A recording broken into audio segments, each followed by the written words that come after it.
अस्सलाम वालेकुम, आप देख रहे हैं मेरा यूट्यूब चैनल और मैं हूं मोहम्मद अली नासिर। मैं इस वक्त मौजूद हूं पाकिस्तान के साबिक ऑलराउंडर राना नवीदुल हसन के साथ। आज हम उनसे कुछ गुफ्तगू करेंगे। व्यूवर्स, इन्होंने 6 से 7 साल पाकिस्तान के लिए क्रिकेट खेली और बड़े अच्छे ऑलराउंडर रहे। उस वक्त में क्रिकेट खेली जब बड़े बड़े खिलाड़ी पाकिस्तान क्रिकेट टीम का हिस्सा थे। वक़ार यूनुस थे, शुएब अख्तर थे, ऑलराउंडर अब्दुल रज़ाक थे। उस वक्त पाकिस्तान क्रिकेट के लिए वो खेलते रहे। 6-7 साल उन्होंने क्रिकेट खेली। 2010 के बाद वो गायब हो गए। उनसे गुफ्तगू करते हैं कि 2010 के बाद वो क्यों नहीं क्रिकेट खेले, क्या वजह थी, क्या पाकिस्तान क्रिकेट बोर्ड की तरफ से उनको सपोर्ट हासिल नहीं थी या किसी ग्रुप बंदी का शिकार हो गए थे। इसी वजह से उनसे गुफ्तगू कर लेते हैं। अस्सलाम वालेकुम राना भाई। वालेकुम अस्सलाम। अच्छा राना साहब, आप जब सबसे पहले तो ये बताएं कि आपने 7 साल पाकिस्तान के लिए क्रिकेट खेली, बड़े अच्छे ऑलराउंडर थे, बड़े फिट खिलाड़ी थे, कभी आपको फिटनेस के मसाइल का भी सामना नहीं रहा था।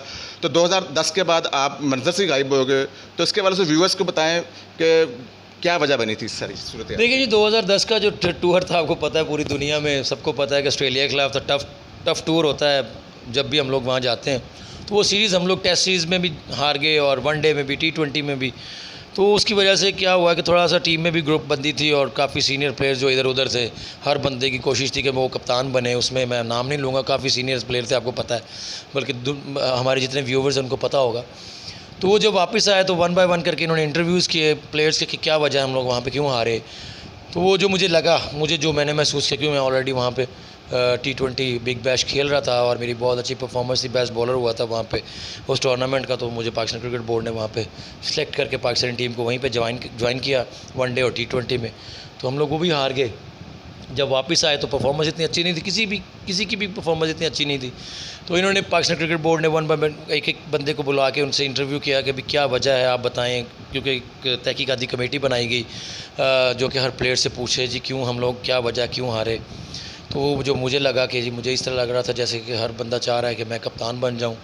और उसी टूर पे 3 तो कैप्टन थे हमारे, यूसुफ थे, फिर शुएब मलिक को भी एक मैच में कप्तानी की दी गई, शाहिद अफरीदी को भी एक मैच में कप्तानी दी गई। इसलिए जो माहौल था और जो टीम मैनेजमेंट थी हमारी, वो भी कोई इतनी सपोर्टिव नहीं थी और जो सब कुछ बिखरा हुआ था। तो हम लोग हार के आए। तो मैंने जो सच था मैंने बता दिया। 6-7 प्लेयरों को इन्होंने बैन किया कुछ अरसे के लिए, बाकी 6 हो गए, बीच में रह गए। मैंने सच बोला, मैं बाहर हो गया। उसके बाद दिल बर्दाश्त हो गया। एक आधा सीज़न खेला मैं पाकिस्तान वापडा से फर्स्ट क्लास, और मुझे लगा कि अब मुझे कंसीडर नहीं करेंगे। तो फिर मैंने क्रिकेट जो बिल्कुल उसको छोड़ दिया। अच्छा, तो राना भाई, हमें आप ये भी बताएं कि आपने इतने पाकिस्तान टीम के कैप्टन्स के साथ क्रिकेट खेली है, तो कौन से कैप्टन ऐसे थे जो आपको सपोर्टिव थे, जो आपको सपोर्ट करते थे, आपको हिम्मत नहीं हारने देते? तो उसके वजह से भी बता दें।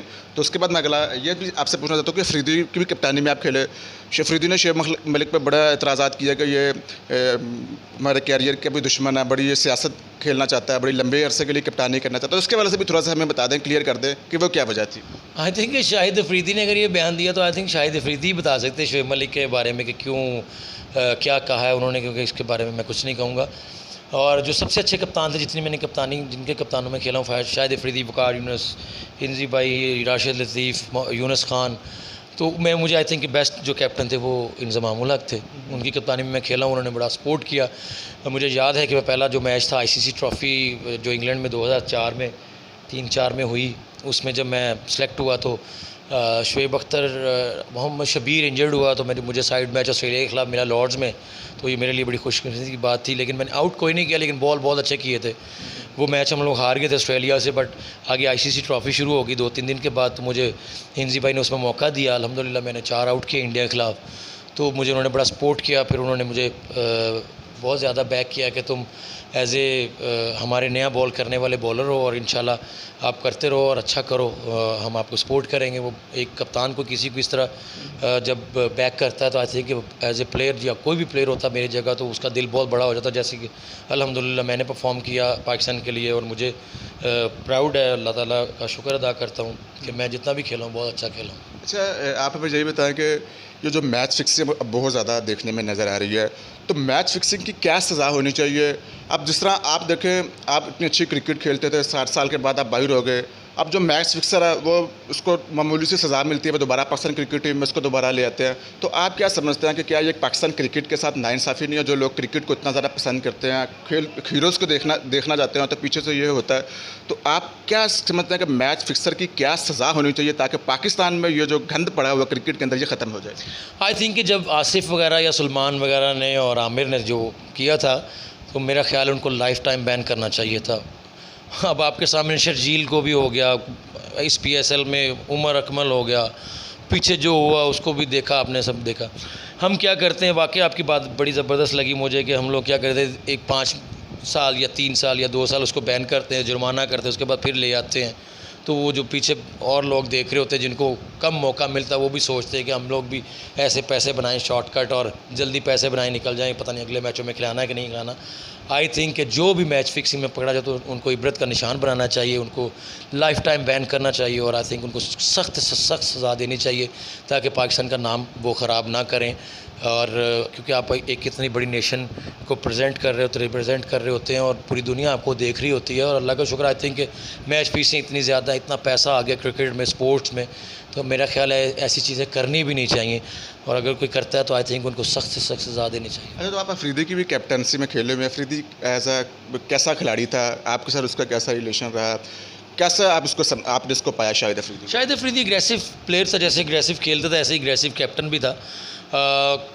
काफ़ी खेला हूँ उसके साथ शुरू से, जब हम लोग अंडर 19 में भी इकट्ठा खेले हैं, वो मेरे अंडर खेला था। मैं कैप्टन था वेस्ट इंडीज़ के खिलाफ पाकिस्तान में, जब वो 1994-5 में वेस्ट इंडीज़ पाकिस्तान में आई हुई थी। तो एग्रेसिव और शुरू से वो एग्रेसिव है और कप्तानी के लिहाज से भी थोड़ा वो होता था कि मैं जीतूं, हर मैच जीतूं और ख़ुद भी जान मार रहा होता था, दूसरों को भी कहता था। तो वो मैं उसको जितनी उसकी कप्तानी में खेला, एग्रेसिव कैप्टन था। अच्छा, तो वो जो ऑस्ट्रेलिया के अंदर जो बॉल चबाने वाला इसका वाक़या था, क्या इसके बारे में आप इल्म था पहले से या ये सब? नहीं, मुझे कोई इल्म नहीं था क्योंकि वो मैच चल रहा था, ऐसी सिचुएशन हो गई थी कि हम लोग मैच जीत सकते थे। उधर से मोहम्मद आसिफ बॉल कर रहे थे, मोहम्मद आसिफ ने जब बॉल किया तो उस वक्त उस एंड से भी इन्होंने बॉल को चबाया था, तो वो स्क्रीन पे आ गया ऑलरेडी। आपको पता है ICC के जितने भी वहाँ पे रेफरीज़ या अंपायर्स हैं, मैच रेफरीज़ अंपायर्स हैं, हम 3rd अंपायर हैं, 4th अंपायर हैं, उनके पास वो कैमराज होते हैं, 27 या 30 कैमराज लगे होते हैं इतनी बड़ी ग्राउंड में, तो वो आपको हर मूवमेंट पे आपको चेक कर रहे होते हैं। तो जब मैं ओवर कर रहा था, बिफोर मेरे ओवर से पहले आसिफ ने दूसरे एंड से ओवर किया था, तो उस वक्त भी लाला ने बॉल को चबाया था, तो वो स्क्रीन पे आ गया हुआ था। फिर बट जब मैं ओवर करने आया तो मैंने उसको जॉनसन को कॉट बिहाइंड कर दिया था। उन्होंने फिर जब मुझे बॉल देनी है, उन्होंने फिर मुँह में बॉल डाला और वो कैमरे में आ गए और अंपायर ने उनको कॉल हो गई, अंपायर ने उनको आवाज़ दे के, तो फिर वो हमें 5 रन की पेनल्टी पड़ी और बॉल चेंज हुआ। अच्छा, तो मैं एक सवाल आपसे ये पूछना चाहता हूँ कि मैच फिक्सिंग के बारे में मेरे जहन में एक सवाल आ रहा है। कुछ बड़े बड़े खिलाड़ी जो उनसे हैं वो भी इस चीज़ के बारे में कह रहे हैं कि जो मैच फिक्सिंग है वो पाकिस्तान क्रिकेट बोर्ड की मर्ज़ी के बगैर नहीं होती। तो आप समझते हैं कि मैच फिक्सिंग में पाकिस्तान क्रिकेट बोर्ड का कहीं ना कहीं से हाथ होता है, क्योंकि दोबारा से खिलाड़ी भी दोबारा इन हो जाता है। तो कुछ खिलाड़ी ऐसे हैं जो कह रहे हैं रिटायर होने के बाद, वो कहते हैं कि मैच फिक्सिंग में पाकिस्तान क्रिकेट बोर्ड जब तक इन्वॉल्व नहीं होता उस वक्त तक ये पॉसिबल ही नहीं है। तो आप क्या समझते हैं? नहीं, मैं समझता ये गलत बात है। जब वो खेल रहे होते हैं, अगर उनको लगता है कि पाकिस्तान क्रिकेट बोर्ड उनको कहता है, तो उस वक्त क्यों नहीं बोलते या बोले? तो मैं समझता हूँ रॉन्ग है, या ये अपने चैनल्स को प्रमोट करने के लिए आई थिंक गलत इल्ज़ाम लगाते हैं। एक कोई भी इदारा कैसे चाहेगा, क्योंकि ICC ने जो है एंटी करप्शन यूनिट बनाया होता है, हर टूर के ऊपर वो साथ होता है और हर टूर से पहले जाने से पहले अवेयरनेस दी जाती है, वीडियोस दिखाई जाती हैं हमें, और ICC का जो एक नुमाइंदा होता है, जो रिकमेंडेड नुमाइंदा होता है, वो उसके ऊपर लेक्चर देता है। एंटी डोपिंग के ऊपर हमें लेक्चर्स होते हैं। तो ऐसी कोई चीज़ नहीं है। ये तो हमारे जो लोग हैं, जो क्रिकेटर्स हैं, कोई कहीं से आता है, कोई कहीं से आता है। तो आई थिंक जब वो एक हाई लेवल थोड़ा अच्छा देखते हैं, गाड़ियाँ आ जाती हैं उनके पास, पैसा आ जाता है, तो थोड़ी चमक धमक में वो पागल हो जाते हैं आई थिंक। तो वही ज़्यादातर ऐसा काम करते हैं। जिनको पता है कि ये पैसा आने जाने वाली चीज़ है, वो ऐसा काम नहीं करते। तो मैं समझता हूँ कि ये वही लोग बयान देते हैं जिन्होंने खुद किया होता है, और दूसरों के ऊपर इल्ज़ाम लगाना तो आसान काम है। तो मैं समझता हूँ कि अपने जो यूट्यूब चैनल्स हैं, इनको प्रमोट करने के लिए आई थिंक एक दूसरे के खिलाफ बयानबाजी करते हैं, ये अच्छी चीज़ नहीं है। अच्छा, तो हमने अक्सर आपको देखा था, जब इंडिया के खिलाफ आप क्रिकेट खेल रहे होते तो उस वक्त आप बड़े एग्रेसिव अंदाज में क्रिकेट खेलते थे। अक्सर बैट्समैनों को ललकारते भी थे, उसको गुस्सा भी दिलाते थे कि वो कोई गलती करे। तो कोई ऐसा इंडियंस प्लेयर जिसको आप बॉल करवाएं और उसको आउट करने पर आपको फ़ख्र महसूस हो, तो इसके वजह से भी थोड़ा सा बता दो। और इसके अलावा कोई ऐसा बैट्समैन जिसको आप बॉल करवाएं और आपको फील होता है कि अगर उसको अभी मुश्किल बॉल करवाई है, अगली अगर उसको मैंने बाउंड्री वाली बॉल दी, जैसे बाउंड्री मारेगा, उसने पहली बाउंड्री मारी है तो दूसरी बाउंड्री वाली बॉल दी तो वो मारेगा, कौन सा ऐसा batsman? I think Brian Lara. अच्छा, Brian Lara my favourite batsman. जब मैं खेलता था तो जो मेरा ख्वाब था कि मैं इसको आउट करूं, तो जब मैंने उनको पहली दफ़ा आउट किया तो मैंने ब्रिस्बेन, मुझे याद ऑस्ट्रेलिया में मैंने उनको फर्स्ट टाइम आउट किया तो मैंने पूरे ग्राउंड का भाग के चक्कर लगाया, इतना अग्रेसिव हो गया। तो इंजी भाई ने पूछा क्या हो गया, मैंने कहा जी इंजी भाई बस मुझे इतनी खुशी हुई कि मैंने ब्रायन लारा को आउट किया, इतने बड़े बैट्समैन को, मेरा फेवरेट बैट्समैन है। तो वहाँ पे उसने एक 150 रन की इनिंग्स खेली एडिलेड में, आपको याद होगा उसी सीरीज़ में ना, ट्रायंगुलर सीरीज़ में। तो उसने मुझे और अज़हर महमूद को कवर पे छक्के मारे। इतना अच्छा बैट्समैन मैंने ज़िंदगी में नहीं देखा। जितना अच्छा हम बॉल करते थे उतना ही अच्छा खेलता था। बाकी रही इंडियन बैट्समैन की बात, उसमें राहुल द्रविड़, सचिन तेंदुलकर, आपको पता है, सहवाग, युवराज सिंह, ऐसे बैट्समैन थे कि इनको आउट करना बड़ा मुश्किल होता था। बट एक दो वाक़यात ऐसे हुए कि सहवाग जो है, आपको पता है, वो एग्रेसिव खेलता था, तो नया बॉल मैं करवाता था, इंडिया की फ्लैट पिचें हैं तो उसके ऊपर उनको आउट करते थे, थोड़ा सा गुस्सा दिलवा के, थोड़ा अब्यूज़ करके, तो वो हिट मार देता था।